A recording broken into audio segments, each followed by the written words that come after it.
Hey guys, it's now 9:45 p.m. on the final day of the 40-hour training week. I just added up all my totals for the swim, bike, and run. I think I have just over 40 hours, maybe 41, 42 hours for the week. I've learned some lessons. I'll tell you 5 or 6 of them right now. The first lesson is, if you're gonna do this, build up slowly to a 40-hour week. Don't just all of a sudden do a 40-hour week like I did. Prior to this week, my biggest week was a 28-hour week. So making a 12-hour jump just like that, not smart. It shocks the shit out of your body. That's lesson number 1, build up slowly. Lesson number 2, be prepared to shock the shit out of your body. Be prepared to shock the shit out of your body. 40-hour training week, body doesn't want to do that. The body wants to just rest. The body loves to just chill. Every time you're doing some exercise, it's a stress on the body. If you're gonna do a 40-hour training, be prepared to shock the shit out of your body, and at the same time, also be prepared to do some damage control. Damage control being getting massages and taking naps every day, maybe even meditating if you can. What does shock the shit out of your body mean? It also means shocking the shit out of your mind. It's like, my willpower this week has been at an all-time low. My brain power has been at an all-time low. I'm fumbling my sentences. I'm having a hard time getting enough sleep. I can't think straight. It's not me. It's like my brain is just dead. And along with that, my emotions are just not the same. I've been getting frustrated very easily this week. I'm usually never frustrated, but it's so hard to get enough calories and get enough sleep when you don't dedicate your entire life to this. And I am not a full-time professional athlete, but this week I trained like one. Still have other responsibilities like coaching people and getting back to a bunch of emails and doing some writing assignments and things like that. And that all plays a big part in hindering my recovery. So if you just dedicate yourself to a 40-hour training week, getting a lot of massages, getting a lot of rest, don't do anything else, then you'll be a lot better off than I was. Skimped on sleep big time. So don't skimp on sleep. Don't skimp on sleep. Damage control, guys. That's number 2. Be prepared to shock the shit out of your body and put forth some damage control. Lesson number 3 would be, don't do so many short runs like I did. I did so many little 2.5Ks, so many 5Ks, and I'd be much better off if I just did, 10Ks, 15Ks, and 20K runs. If you want to do a 20K run or 15K run, don't be afraid to even take a 1-minute walk break every 5 minutes or every 9 minutes or something like that. Just get some rest in there as well. That's, I guess, part of lesson 2, doing damage control. Instead of just running instead of running just 20 kilometers straight, every 5 minutes, walk for a minute. Run your 20K run, but every 5 minutes or every 9 minutes, walk for a minute. Do 9s and 1s or 4s and 1s, every 4-minute walk. That'll really help with your recovery and also help you get the mileage in without burning out, without getting injured. The other tip would be, instead of doing so much running, instead of doing 100K in a week like I did, just do like 600K on the bike or do 700K on the bike. It's much easier to put in hours distance on the bike than it is on the run and the swim. That's that. And then another tip, lesson number 6, would be, instead of focusing on distance, instead of saying, okay, I'm gonna do 500K bike, 30K swim, 100K run,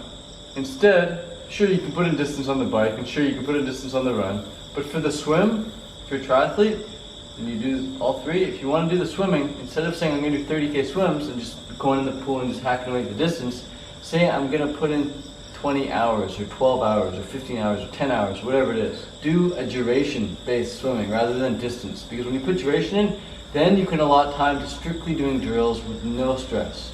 You can do drills super slowly without thinking, I need to get the distance and then rushing your drills and then slacking on your technique work. It's technique work that's going to make you great as a swimmer. It's not the distance. Once you have great technique work, then you put the distance in, then you'll be a fantastic swimmer. But unless you have the foundation of technique, you're going to be a shit swimmer.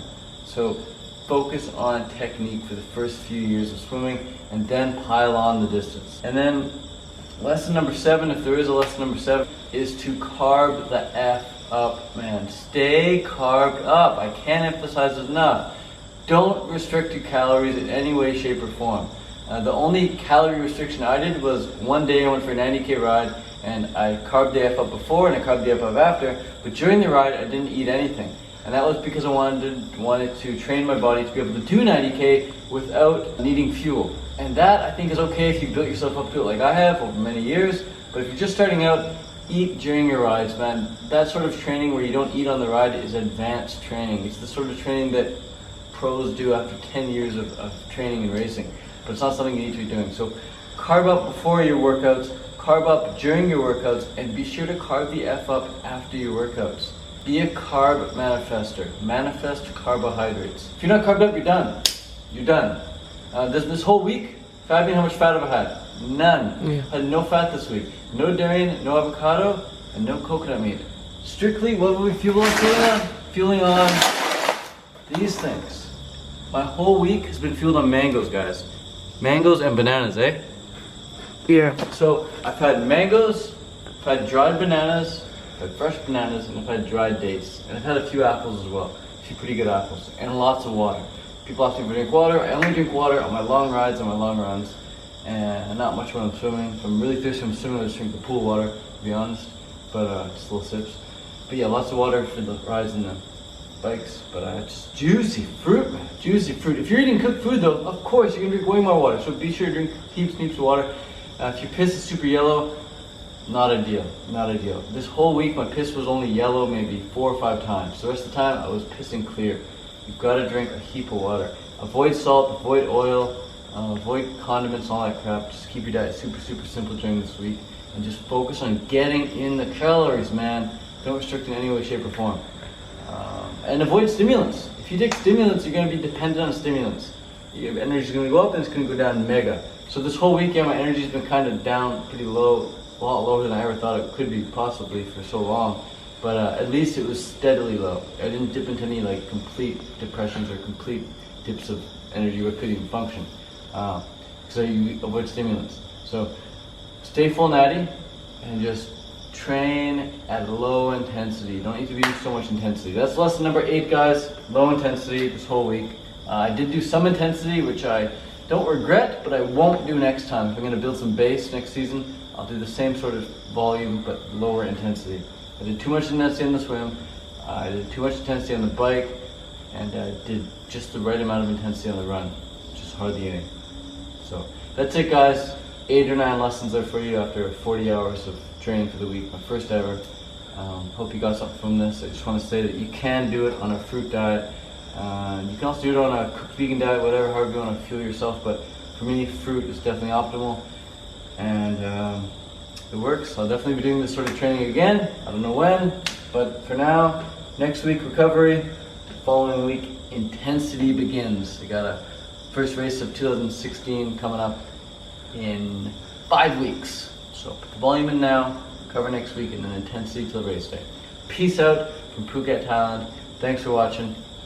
Adios. Fruitarian, living lifestyle. Learn about the benefits and start now. Eating from the vine and feeling divine. Fruit living with nature's design.